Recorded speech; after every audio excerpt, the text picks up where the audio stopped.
Well, it's been about a little over a month, right? I think it has Well been. over a month, probably. It's been a long time, but we're back. Yes, we're back. We're back.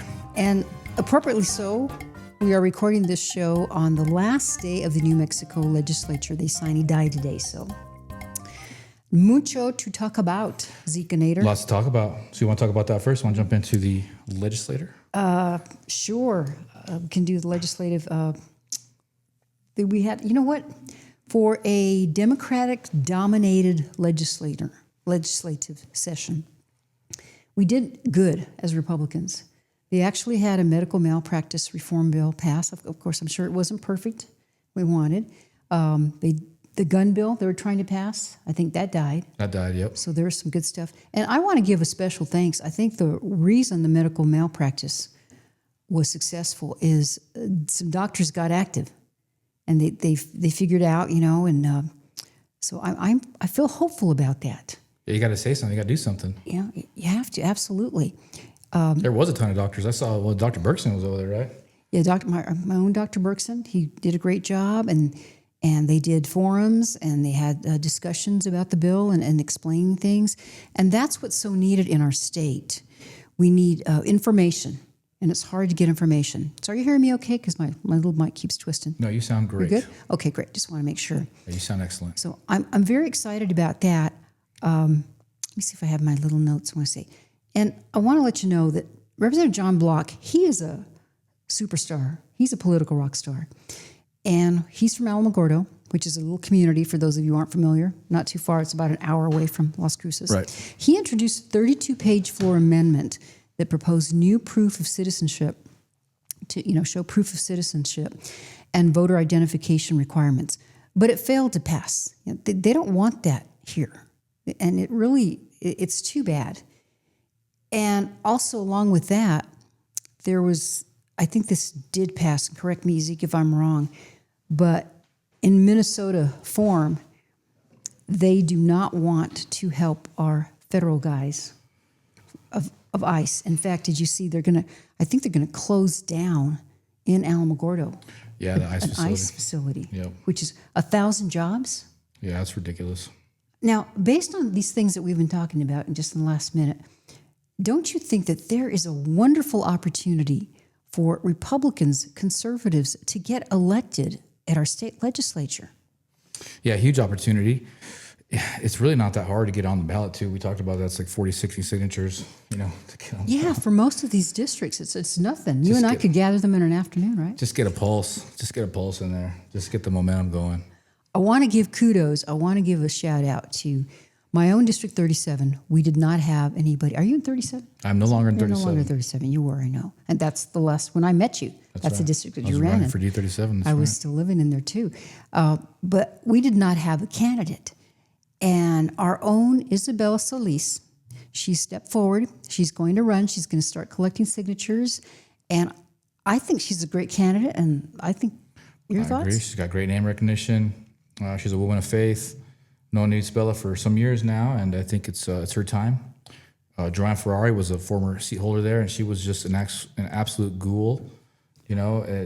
Championed the pro-choice stuff. She just was a champion of a lot of horrible bills. She's not even from here. I'm glad she's out of the picture, and I'm very happy that Isabella Solis is running for D37. Yes, Ferrari is not running again. And who did the Dems have? Some female, some woman, I don't know. Yeah, and in fact, I think she may have a problem too. I don't know if she's from here as well. So many of those people, Yeah, they ain't from here. Yeah, they ain't from around here. They choose them. But do the Democrats have all their slots filled? Do you know? I don't know. I haven't been keeping up with the Dems. I've been fighting hard to get candidates for the red side, and it's been tough. But we've got a lot of guys running this year, though. It's been actually really exciting to see how they're changing things up in the legislature. They're being more aggressive in finding people, and I think the voter integrity is big too. With President Trump doing the executive order on having voter ID, all of the exposure of the voter fraud coming out, and it just seems like President Trump's been really focusing on getting this midterm election really squared away, and we want that. We want that here in the whole country. We're ready for fair elections. We're fed up with stolen elections, and I think that's galvanizing a lot of people. It is a good time to run for office, finally.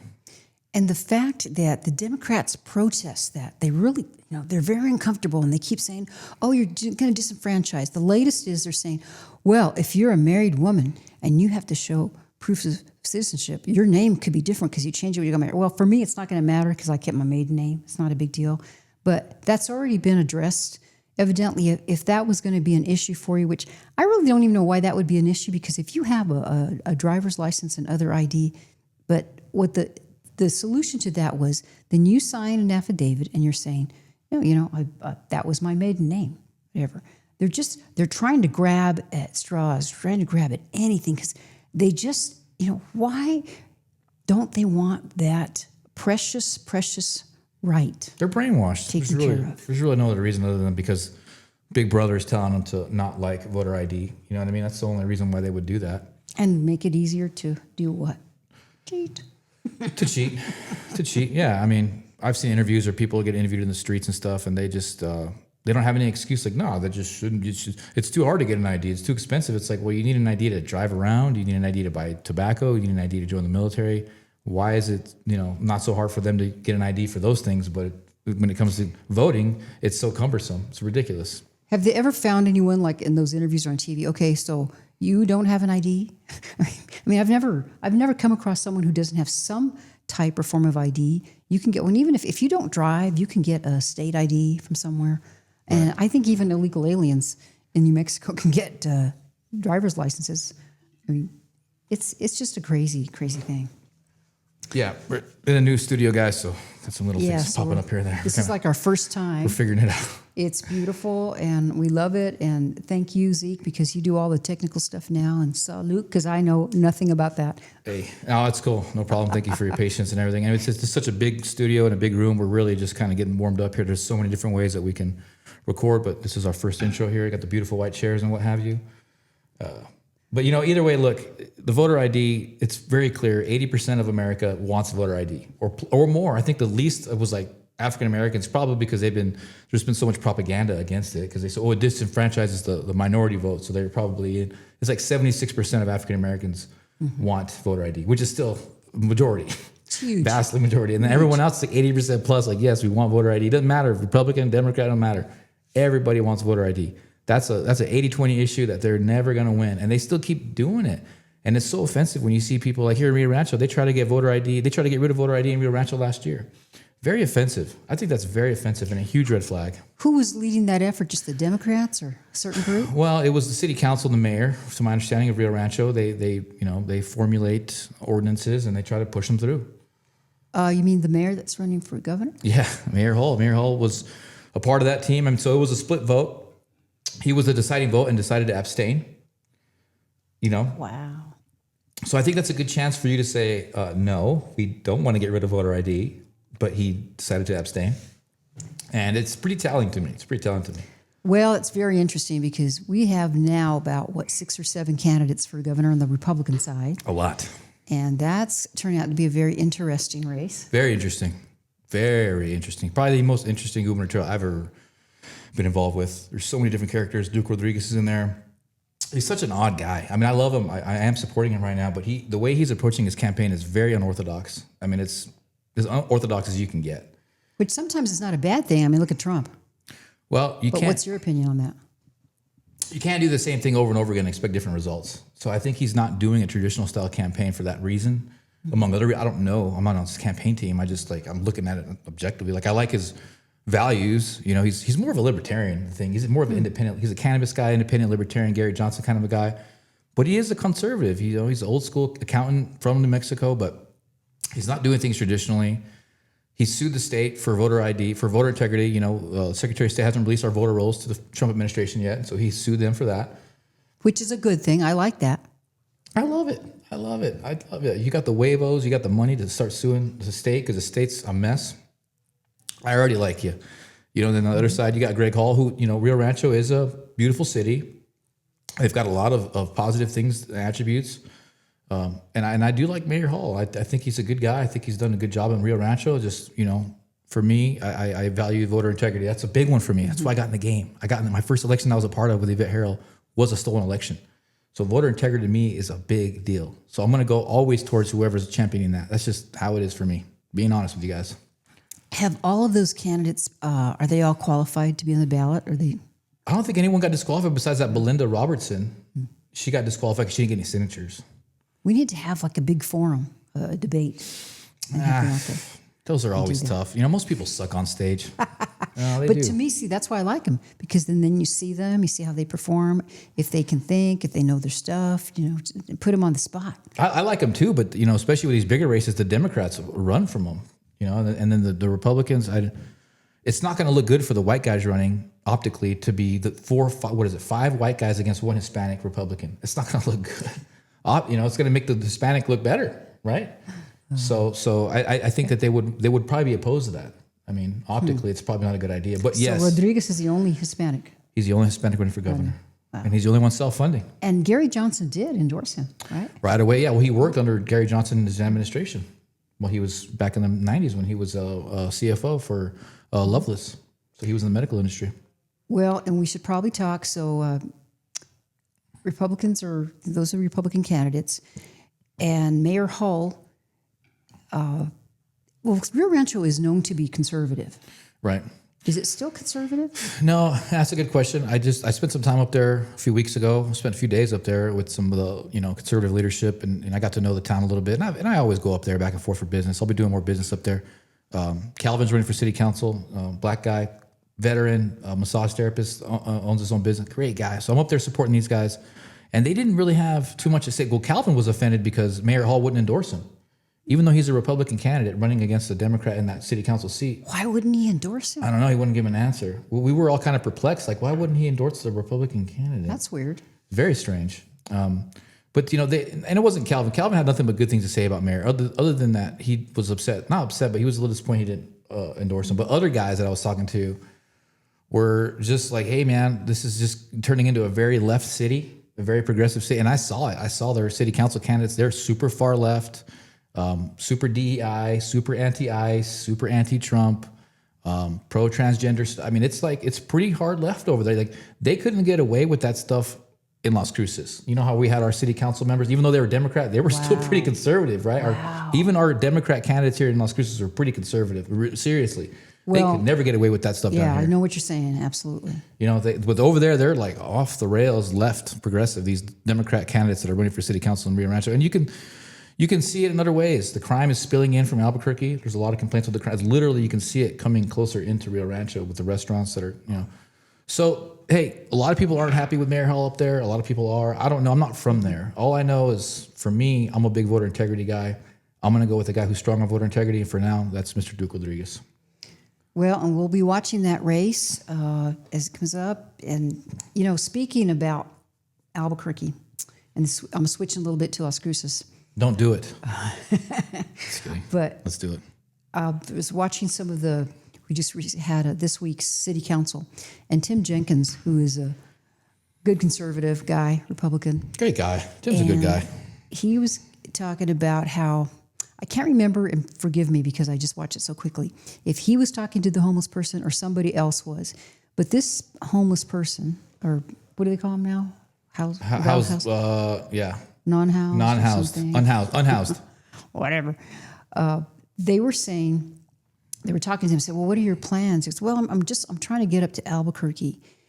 And one of the reasons was, evidently, our state is really becoming well known for being a great place for the homeless to be, because we give away a lot of stuff. And it's not a really good reputation to have. No, well, it's not. I mean, you go down Amador, Picacho, or Loma. It's Lomador, basically. And Lomador. It's just, we got this whole infrastructure development project going for the unhoused, the homeless. And, come to find out, these people just aren't from around here. They're busting them in. And I think I remember Tim talking about that, where he's like, they interviewed one of these unhoused people, homeless people, and they were like, yeah, man, you didn't know. Everyone around the country knows you come to New Mexico if you're homeless. You get all the goodies if you come to New Mexico. So they have this impression that they come here, they're going to be taken care of. They get on welfare. We've got places for them to stay. And, Tim, I don't want to speak too much on his behalf, but he said he got forced to stay there for an hour on that. Like there's like a land pad there where they're doing some development. One of his friends owns the property, but so he had to wait for an hour for some company to come out there and do some work. And he said that hour that he was there was nothing but drug usage and just it's a crazy place to be.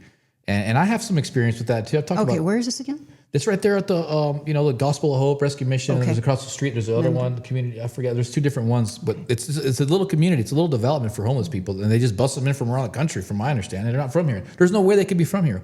We all knew back in the day when we were growing up, the same homeless people were there over and over again, right? They were usually mentally ill. We want to help them.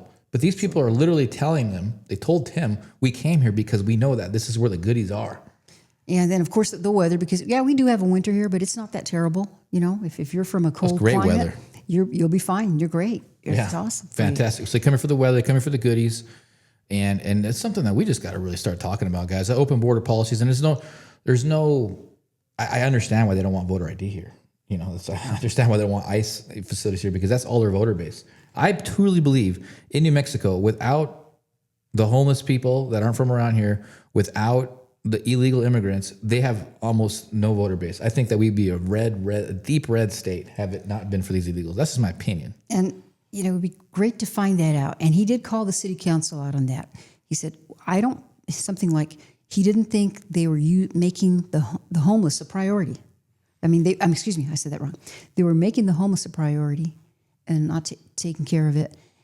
When they were making, there's all these other projects they have and to take care of. When they got to clean up our town and help these people too. It's just encouraging. Yep.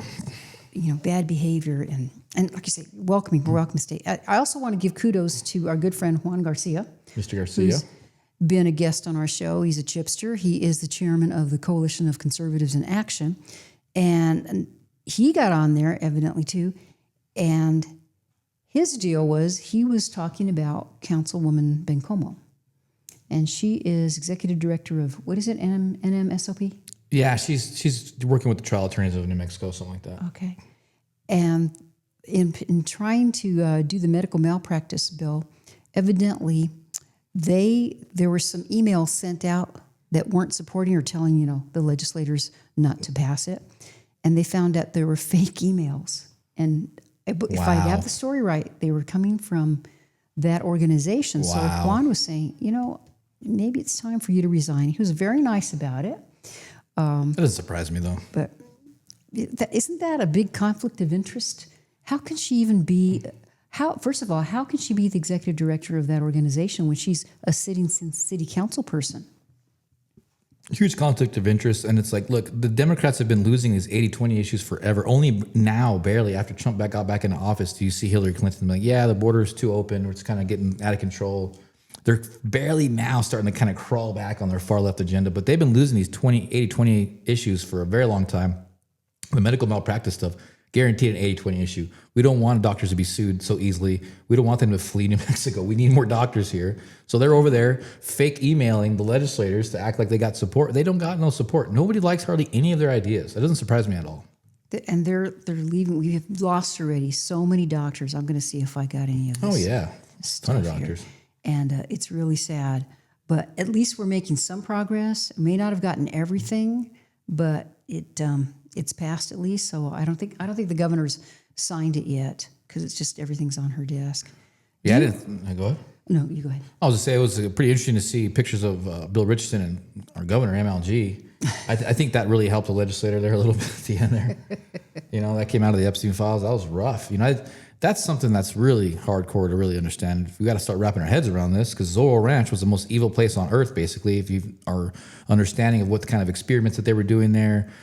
Basically ending the life of a 7-month-year-old and then sanguinating them, basically they were juicing babies. So is that like Roseanne Barr was talking about? I told you long ago that they were eating babies. Yeah, but they basically put them in a mush and they intravenously, inject, because their stem cells are maxed out at 7 months. You get a very clean and high amount of stem cells if it's a 7-month term. Sick. And so that's what they were doing there, among other experimental, stuff with semen and impregnation. And they found 2 girls murdered, buried in the mountains. Did you hear about that? No. Yeah, the emails, they're talking about how they buried the bodies in the mountains. And he ordered 50-gallon jugs of sulfuric acid, to put the bodies in. So that Zorro Ranch is an evil place. He was hanging out with Bill Richardson. Bill Richardson was hanging out over there at Zorro Ranch. Come to find out, MLG was a 2T, of Bill Richardson. That was her mentor. She was a mentee of Bill Richardson, who worked, pretty closely with Epstein. And Gary King was also found recently flying around with Deb Haaland, courtesy of Epstein. So our whole state leadership is, and Martin Heinrich too, or Senator Heinrich was caught, taking flights with Epstein and meeting with him back in like 2012, 2014. This is who runs our state. This is who's in charge of here, guys. Are we surprised that we're the worst state in the country? Are we surprised, Alice? I'm just surprised it's not worse because I still feel like I've been back almost 4 years in May. Okay. Wow, it's fast. Can you believe it? 2022, we moved here in May. 4 years is like nothing. And I'm still learning so much about New Mexico that freaks me out. And like we were talking before the show, I'm really surprised with the crime and different things that we aren't in worse condition that we should be. And maybe we are, we just don't know about it, Zeke. I don't know. It's horrible. It should be worse than it is. I don't know how we keep it together. I think because of good people like you and me, Chief Story, there's so many amazing we people. We still have wonderful people here. Yeah, Rio Rancho. I met with some amazing people this past few months, and I just had a meeting with someone over lunch right now. That's what gives me hope is the regular people. It seems like the people that are in power, their lust and their thirst for power was so tremendous that we've been blinded and we've gotten comfortable. We let them get in there. But now that we're waking up, I think we're, giving them a run for their money. And that's what we need to be doing. Can't let these guys run the show, guys. This guy, Epstein, come on. Can't let these guys in charge. No, you've got to speak up. You've got to vote and be engaged. At least get informed. That's the very least you can get informed. And you can do that by watching our podcast, which we're going to start doing it again weekly. So we really appreciate that very much. I also wanted to talk a little bit about, you heard about that guy, I think it was Super Bowl day, and he stole a bike out of Walmart. Did you hear about that one? He did the what? He stole a bike out of Walmart. Police Chief Story gave a press conference, and he had a lot of video from it. Okay. The guy walks into the Walmart. It's the one over on, is it Valley, El Paseo? Yeah. And he walks in, and then he's riding the bike. He goes to the bike section, and he's riding the bike. So probably you guys have been following it. But they chase after him. They call the police. They chase after him, and they do finally get him. The guy he had a gun. He shot at the police, so the police were going after him. It was stupid. What a dumbass. But what's interesting to me is it was, he had a criminal history. Surprise, surprise. Oh, of course. So the guy's name is Morales. At the time of this incident, Morales was out on a $2,500 bond. Morales. For, where's the morals? Moral less? Charges of child abuse, felon in possession of a firearm, and possession of a stolen firearm. And that trial was scheduled for June 2026. So he's not dangerous. And he was arrested again on October 1st, 25, for felony possession of a controlled substance, and was released the next day on an unsecured bond. So I'm reading this to you for a reason. 2026, he was involved in 3 incidents prior to the OIS. In January, welfare check. On the 20th of January, domestic violence. The 29th, this is 2026, armed threats. He had an active warrant for battery on a household member. Now, that's just one little thing that I'm reading to you, but I read that to you because this guy should not have been on the streets. No. There's no way. And he's just one example. And he happened to, they went after him, he shot at them, and he didn't make it. They found him dead. It's these corrupt DAs. They're all owned by George Soros. I don't know if Macias is owned by George Soros or not, but he's acting like he is. I mean, we've got a radical increase in teenage violence. We're down on teenage arrests. We're up in teenage violence. Well, what does that tell you?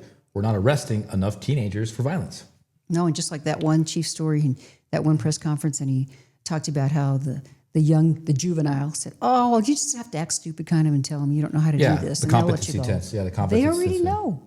They work the system. It's easy. crazy. And I can't help it. I got to read this too. So between 20 and 25, this perp, okay, Morales, mostly in custody, released briefly 3 times, returned each time for violations, extended primarily through stacked probation and parole violations. And he was in custody just under 5 years total, out of custody for less than a year. We're lucky that he didn't kill anybody, My goodness gracious. I had a friend that was attacked by a repeat violent offender 6 months ago. I can't say too much, but yeah, he was been, doing violent acts against people for decades. And this guy should have been put away decades ago, really. And he cut this person up pretty bad, permanently scarred his face, and it's pretty sad to see how we treat these criminals here. We just give them a free pass and people get hurt. People get hurt for no reason. That's senseless violence. That's the root of true evil. True evil, the way I understand it, is unnecessary harm. If you're introducing unnecessary harm into the world, that is true evil. All this stuff is unnecessary. That guy could have been put away a long time ago. This other guy that I knew should have been. could have. I mean, that is just pretty much these judges need to be held accountable. If someone, a repeat offender that should have been put away, wasn't put away, that judge should be held accountable. So these judges get away with murder, literally get away with murder around here, and it's got to change. Excuse me. Yeah. Well, like in El Salvador, they had to get rid of the judges right away when they took their country back. They had to get rid of all the judges and all the corrupt lawyers and stuff. We got to do the same thing here in America. These judges just got way too much. I don't even know what happened to Judge Cano. I don't know what's going on with that guy. well, I was just getting ready to ask you about that because have you heard? I have heard nothing about He it. probably got away scot-free. How do you find out about that? Who do I call? Who do I call? He's probably going to get off on it. Unfortunately, the guy was basically committing treason, in my opinion. Bringing on Tren de Aragua guys, teaching them how to use military tactics with high-grade military weapons. So, affiliated with sending other Tren de Aragua guys to Denver, where they were hijacking apartment complexes with high-grade military weapons. What does that tell you? What do you think they're doing with that? And he's just running around. I don't know, guys. I'm a little worried about things because we got all these arrests. They started arresting people for the Epstein files today, actually, but there's no arrests here going on in America still. The people who stole the 2020 election. Oh yeah, they arrested Prince Andrews. I think I saw a headline. And a couple other people too. And around the world they're going after them. Well, here in America, they still run around untouched. Yeah. What is your prediction on that? Because there's so many. I mean, I cannot keep up. I'm a political junkie. I know you are too, and a news junkie. Yep. There is so much to keep up with, and that's where I get frustrated, especially here, because you can't find information. You can't get information. We do the best that we can, but we're limited on what's available. And thank God you have really good sources, and are always, you have information, or you can talk to somebody and you know how to do it. But the other thing I want to talk to you about, okay, since we're still doing local stuff, local is KRWG, and that's our NMSU, New Mexico State University public station, TV station. That's right. And first of all, I have to say, I'm going to start recording their news because they do a pretty good job. They're not graduates yet, right? Are they? No, these are undergrads. They're undergrads or students, and they do a pretty darn good job. And you were recently interviewed by them. in this room, actually. Nice. I was in this room and they came in here and interviewed me. It was about I put out a post where they were attacking MAGA business owners supposedly and trying to discourage people from doing business because I was on the list. My business, Ace Card Marketing, was on there. And so they're trying to boycott us. And that post came out a year ago. Remember it came out? Right. And we got all kind of worried, oh no, but recently I'd heard someone on a podcast, I don't really remember who it was, but they were basically, look, we got to stop being afraid of being proud of being Republicans that are business owners that are in the community. And I took that person up on that and I said, you know what, I'm going to post this up and I'm going to encourage people to actually patron these businesses and support them. And it got tremendous support. It got over 40,000 views. And so she wanted to interview me about that because there was people on that list that weren't even MAGA Republicans. I'm not going to name any names, but there were several business owners on there that were not MAGA Republicans. There were a lot of well-known businesses on there. Mine was in there. And so that's what they're asking me about, how I felt about that. And basically I just said, look, I think it's wrong to be judging business owners off of their ideology. If it's a business that provides a good service, good quality service to the community, and we need that service, we should be supporting them because businesses are the backbones of our economy here, backbone of our economy.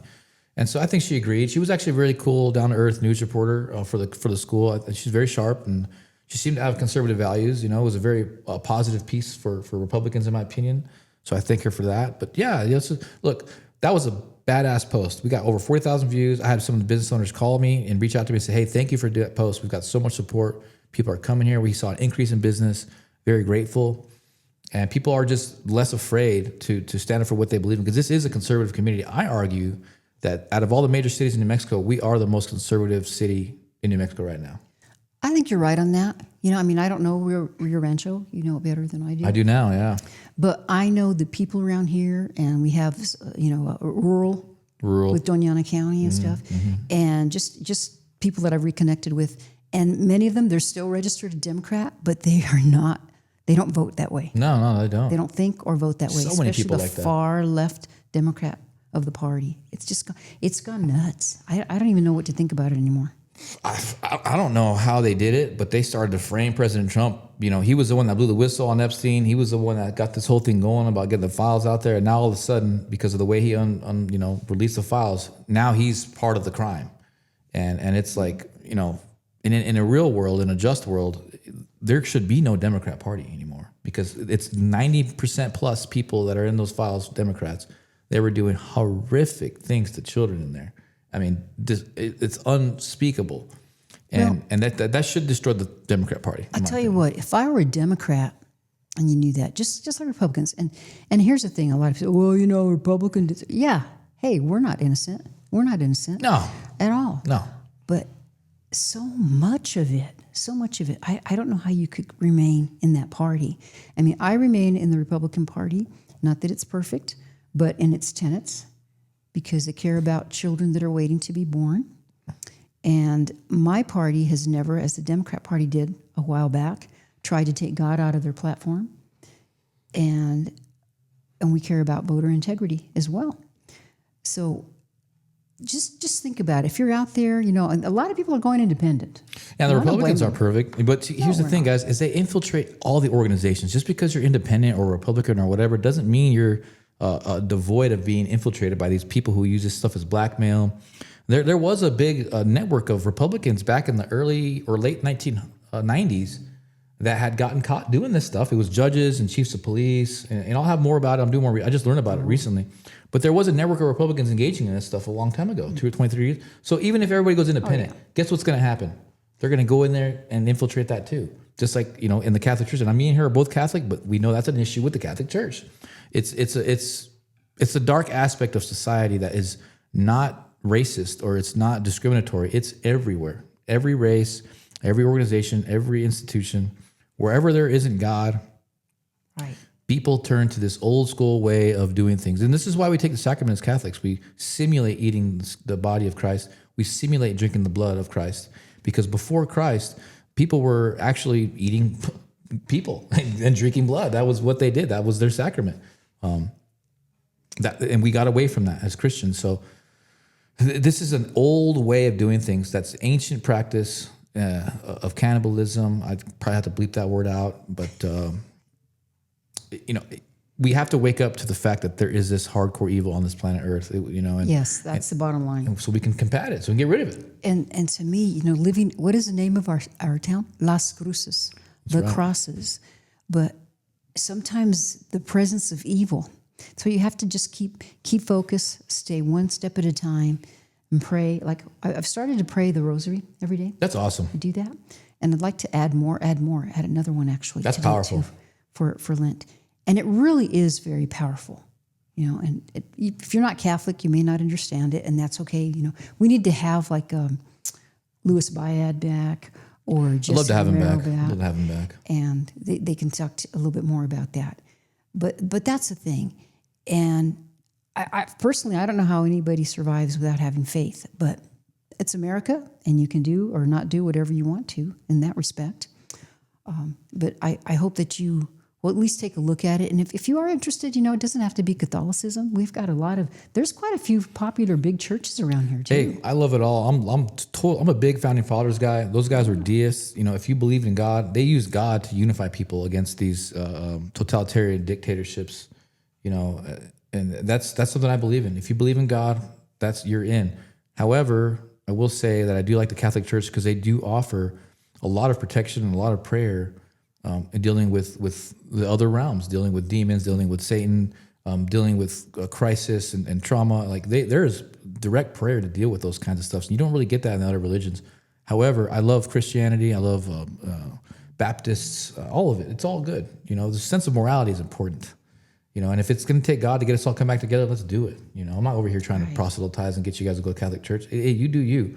The problem is that we've all gotten away from God, and we don't have a sense of morality anymore, and we let these evil people take over. And look what they've been doing right under our freaking noses, man. This is dark, evil stuff. It's disgusting, and it's our own fault. I'm a big take responsibility thing. You know, we got to take responsibility for it. We let these guys take control. And that's why it's important. You have to know what's going on first, and then that way you can actually fight it, fight for justice, because that is what God wants you to do. He wants you to fight for justice. That's right. He certainly does. I mean, there's a lot to talk about. What else do you want to go over here? Wow. Okay, so I wanted to see if there's anything else like local that I had to talk about. I'm excited that we are going to have some New Mexico candidates. I did want to mention, as far as if you're interested in running for the New Mexico State Legislature, there are a lot of slots for representatives open, and our friend Ben Luna, who is running for, I always forget the District 52? I forget which it is. But he put out a post on Facebook, and I texted back and forth with him. He wants to help anybody. If you've never done it before or need resources or whatever, we can put you in touch with him, and he wants to help everybody. Ben's good, We'd dude. like to help. Ben's a great guy. And, he's very experienced, as is Isabella. And I just think we need to have somebody in every slot. And I believe the deadline is March 10th. Yeah, March 10th. That's plenty of time to still get your signatures. And you can do them online even, right? Do it online now. It's all easy to do now. How easy is that? I mean, I still like the old-fashioned way. You know what I like about the old-fashioned way? And since you've run for office, I have too. Because that way you're out and about and you get to know that person. And there's a really good chance you can be in front of that person, they get to know you, and if they like you, they're probably going to vote for you because you've taken the time to actually talk to them and introduce yourself to them. So while I'm not saying don't just do it in person, no, go online if that's the easiest for you in your district to vote, and you have to be a Republican to do that, okay? To put on the ballot and sign their petition. And if that's the only way you can do it online, that's great. But also, if you can help them, like maybe you're a retired person and you really want to support your candidate, like that's what I'm going to try to do for Isabella on my street, because I've got a really good street, some great people on there. And that way I can go sit with them for a minute and tell them about her, because otherwise, they may not get that information. People are so busy these days. And you've had such a good experience. You're really good about that.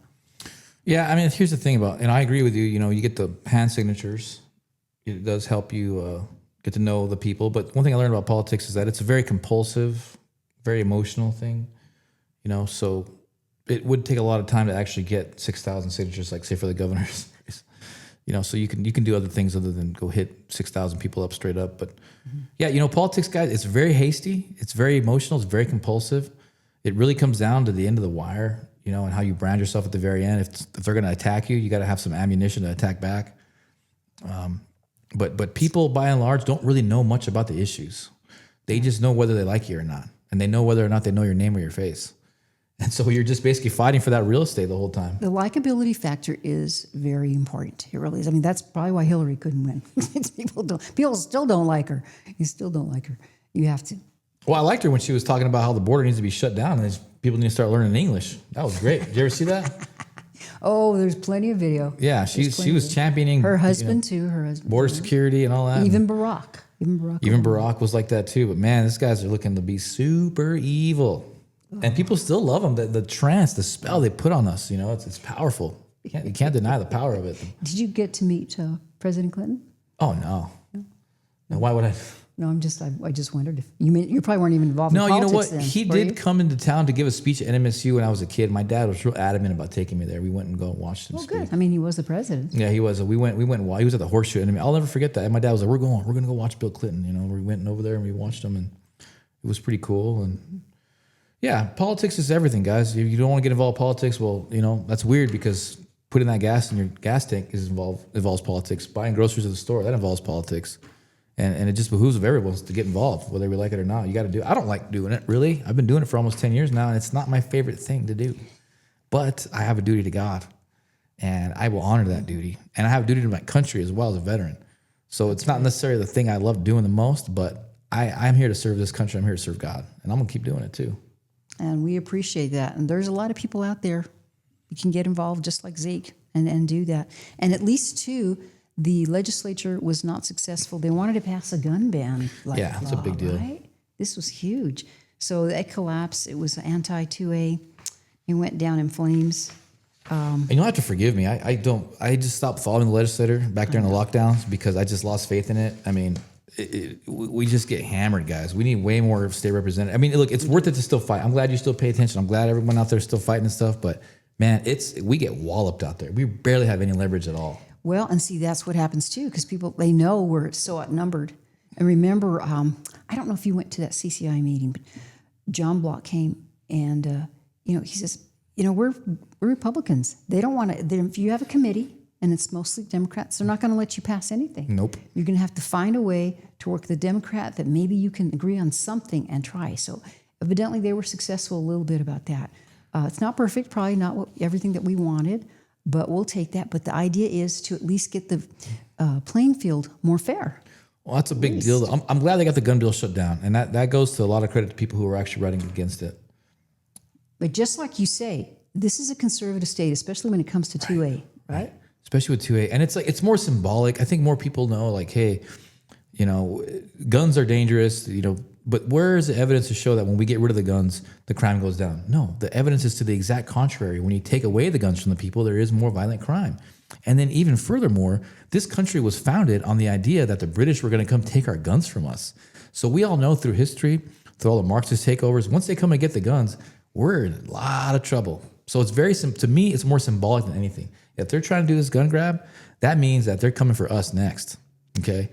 And why wouldn't they? They've already got this whole state owned and bought and paid for and sold us out a long time ago. So they're just coming for the last bits of the freaking, stuff on the dead body, basically. And as I've said for a long time, I always feel like New Mexico is kind of like a little testing ground for everything. We're only a couple million people. Yep. They see how far they can get.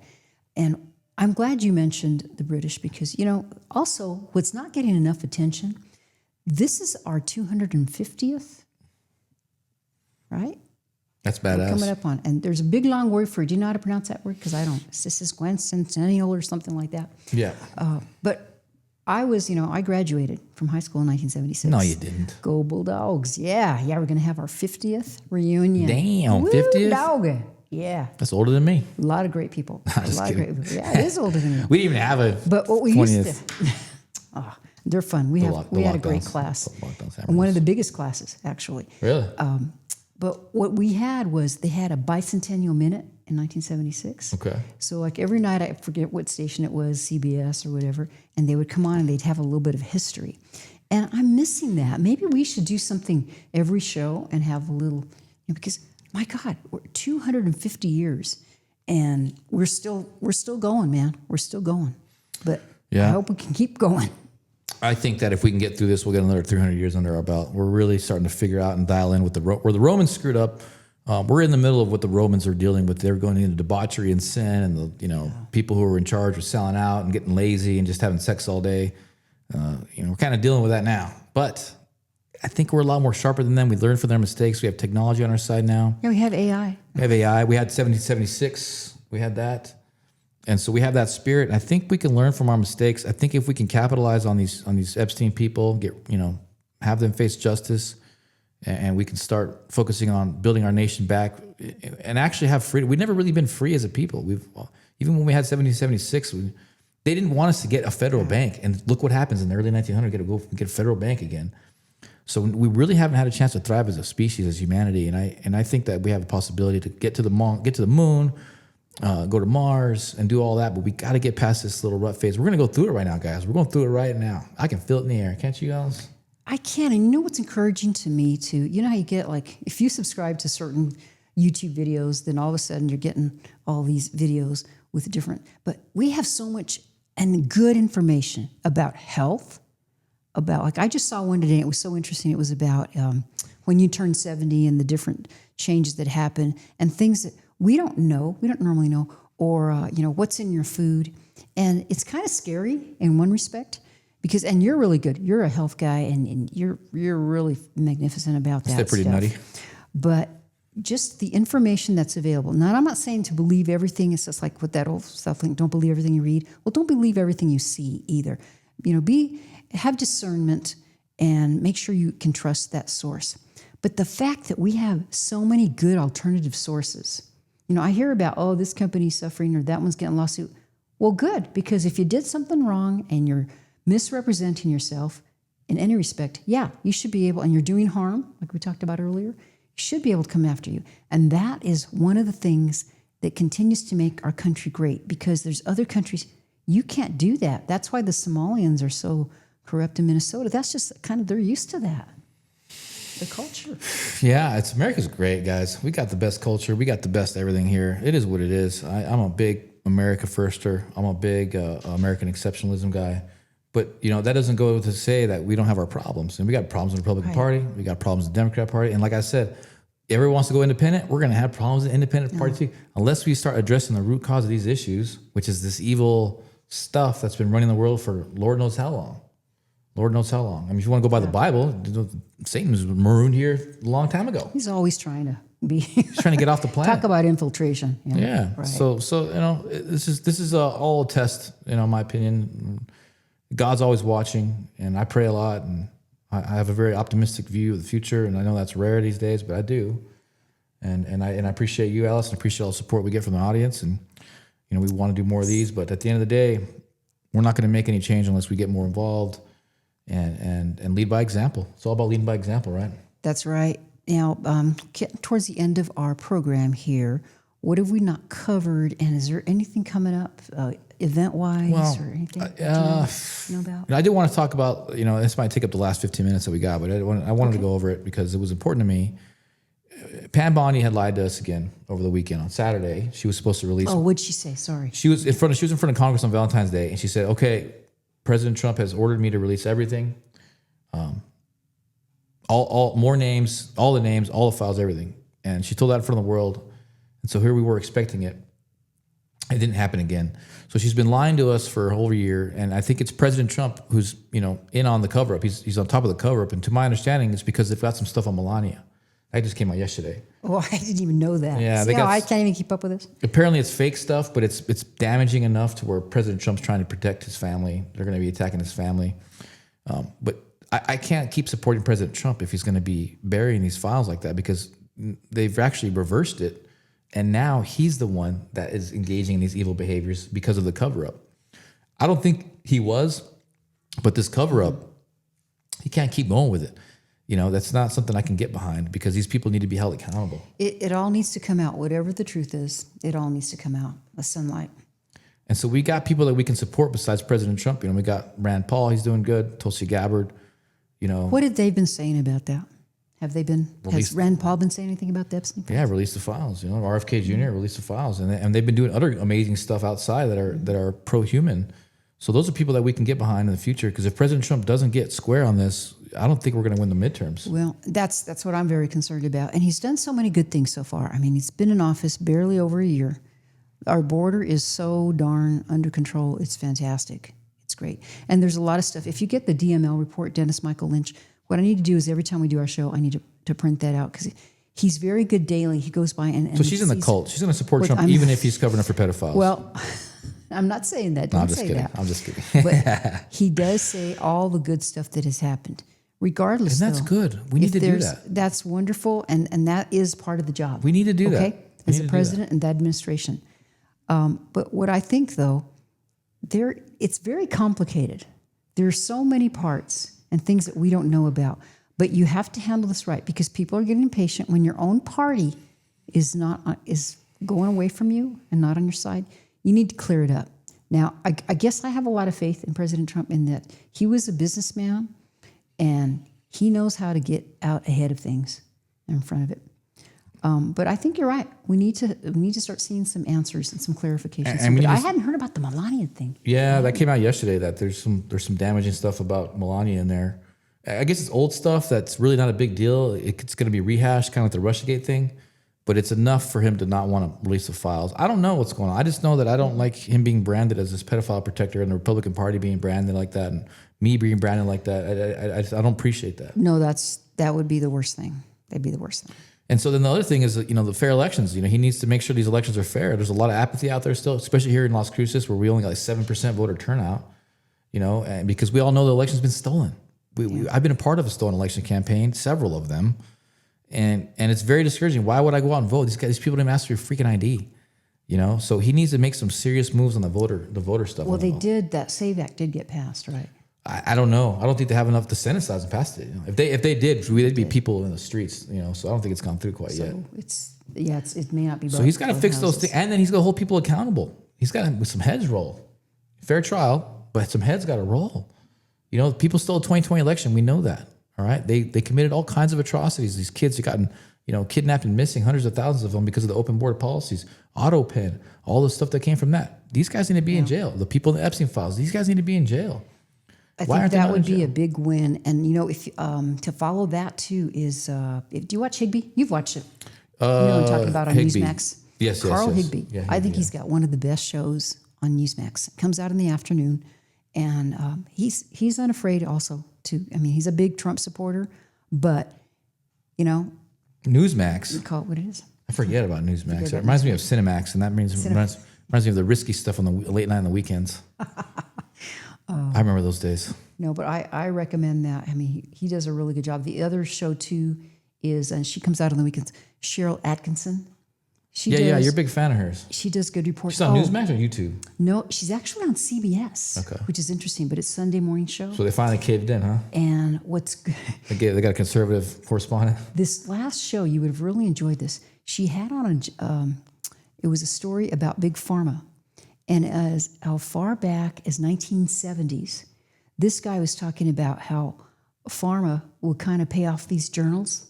Oh, yeah. And you know about this. It's already. all fake. Yeah, but RFK was America doesn't. America doesn't. It's really she does clever. Stories like that. That's why I'm pushing. Can you get into that? Can you explain how that worked? How that whole operation worked? He talked about how there are all these journals, which high This respect. is very interesting. Okay, a lot of respect for them. But what they would do is, if there was something they wanted to push, then in essence, it kind of sounded like it was, he'd pay the journalists to write up about that drug or illness or whatever. Now, he came out with a different one that's supposed to be fair, and forgive me because I can't think of the immediate name. But you can go on YouTube. They show her show on YouTube. And she has been good about that, about the Jaworski. I did that right. We need that one. Different things. We need that. And just going after things you don't normally see. You don't normally see information about these stories. And it's so important because we've got to purify it. And it's for the health of our nation, too. Well, we've been under a hardcore medical tyranny for so long, so I'm going to go a little step further. Medical tyranny, I like that. Yeah, that's what it is. I'll go a step further. So what I learned about it from RFK Jr., I saw a podcast interview he was on recently, and he was basically saying the medical journals, the science who do the studies behind, whatever they want to articulate. Say they got a drug that does X, right? So they'll pay the scientists to have that study come out however they want it, and then they'll hire a formerly Playboy model as a pharmaceutical rep and have lunch with these doctors, show them the article or the study in a really nice package, and the doctor's like, yeah, I'll buy it, Sales. Yeah. Marketing. So they're completely fooling the doctors and fooling the people into thinking that these drugs that they're prescribing to you are safe, and they've been doing this for decades, guys. Well, they've got it down to a science for sure, because if you watch like the Newsmax or anything that has probably the boomer age, right, that they know are watching, I swear to you, if I don't watch commercials, I typically record almost everything that I watch on TV, but once in a while, for whatever reason, the commercials start running, there is a brand new drug every day. And it's always, if you read, side effects, basically you could die and your hand's going to fall off or something, so make sure you might have a stroke, you might have this. It's really frightening. It's horrible. Yeah, it's crazy to see those commercials, right? There's just giving you so many disclaimers, like your butthole is going to fall out. It's like crazy stuff. You might experience a missing left ear when you wake up the next day. It's just crazy. Or the marketing is so good that after I turn around and market, what was that commercial for? What was that drug for? We don't even know. No, it makes you feel good. It kind of feels, it's kind of a warm, Go back. Oh, yeah, it was for depression. Oh, okay, it was for this other disease or whatever. Alzheimer's, helping your memory. It's so much to keep up with. But it was a good report. I feel sorry for the gay people, too, because I remember, I was watching TV with my late past friend, Larry Ashley. He watched a lot of TV, so when I go hang out with him, he's on TV. And there's these HIV commercials come up, and these gay guys are making out and stuff like that. I don't mind that so much. And it's like it's some kind of HIV drug, these other kind of drugs. It's like, why would you trust the pharmaceutical industry at all? I feel like that's just a whole other ploy to get these people. I think those drugs are getting people more sick. I'll just say it.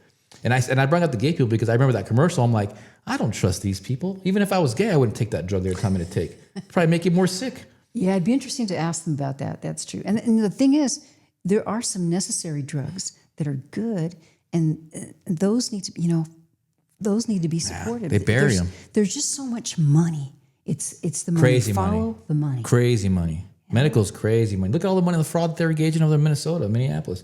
All the Medicaid fraud here in New Mexico, they just found that Medicaid fraud here. I think, what was it like? Right. What was it, I 7 million? saw It was like 17 million bucks, something I like think that. you're right. It was in the millions. It was in the millions. I think it's $7 million over the span of a few years on a native reservation. And in California on these hospices, hundreds of millions of dollars. There's billions of dollars of fraud. This whole country, this consciousness is fake, guys. It's fake. It's not real. It's all put here to control us. The thing is, we can't afford it anymore. Our national debt is about, I think it's 39 trillion. Spiritually, we can't afford it. Spiritually also. And if you probably knocked out the fraud, little by little, you could probably kick down the national debt because it's just outrageous. I think Elon Musk said it was more than half of our debt was fraud. Yeah. More than half of our national debt is freaking fraud. And, that's what we know about. So probably... That's so crazy, guys. It could be twice that much. Who knows? It makes me sick because I'm just a guy, I'm not perfect. I had a rough childhood. You aren't perfect? Not perfect. I'm not perfect. Even though I'm really good looking and handsome and stuff, I'm not perfect. No, just kidding. But no, so I do my best to be a good person. I do my best to do things the right way. I repent and I rebuke sins and I ask for forgiveness for the Lord and I pray for my enemy and I pray for people and I work really hard. But it come to find out that there's most people are just crooks. They're frauds. And they get so far in this life without ever being held accountable. That really just irks me because I try really hard to be a person of God. And not to say that I'll go and do crooked things because I want to get rich quick or whatever, but it's just sad to me that there's not other people out there in this world that aspire to be a good person, that are aspiring to do good things for this world. And most of the people in this world are the opposite of that. That was a very sad thing to learn. And you don't want to think that, but our culture's changed. It really has. Yeah. It wasn't, I was so lucky to grow up in the time that even you were, you're younger than me. Yeah. But things were still pretty good. You had a family. It was good. The intact families. We went to church. You guys go to church, We went to right? church. Went to church. Nuclear family to the max, I did. Nuclear family to the max. There was discipline and honor. And honor was big. you need to bring that back. When I see families in mass at church, it's so good. I remember even in St. Mary's Basilica, that's where I used to go in Phoenix. That's a big one. And I would go thank the families in the parking lot. We had like an underground parking. And because it was so important that they go, I said, I thank you because that is our future. These kids are learning God. They're appreciating and they're being brought up correctly. And the parents, and it's not easy. Both parents today work and they have so many horrible things surrounding them. Wow. A salute to you guys. Thank you. I do. I really appreciate doing that with your kids. Yeah, that's what you got to do. You got to force them. Get their asses in there. But I think that's about it. We're wrapping up here. We've got a few minutes left. I always like to end with a prayer. Yes, absolutely. So let's pray. And thank you, Chipsters. We appreciate it so much. Lord Jesus Christ, thank you so much for blessing me and Alice with this wonderful new studio and giving us opportunity to talk to the people here in New Mexico, here in Las Cruces, and to share the good word, Lord. And I just pray that you continue to help us come together so we can improve our communities, make our communities even more safe, and so we can help the children, Lord. Of all people, the children in this state need your help, Lord. They need your blessing. We know that they're suffering right now in the hands of evil people and just suffering in general, Lord, and it's only going to be us with your guidance, Lord, that we're going to be able to help those children and save those children, Lord. And I just pray that you continue to give us the energy and the strength to serve you, Lord. And thank you so much, Lord. I pray for all our enemies, even those who don't want us to do this podcast. I pray that you find a place in their heart too, Lord. In Jesus' name I pray. Amen. Amen. Thank you so much. All right, guys. That's the show. Thank you so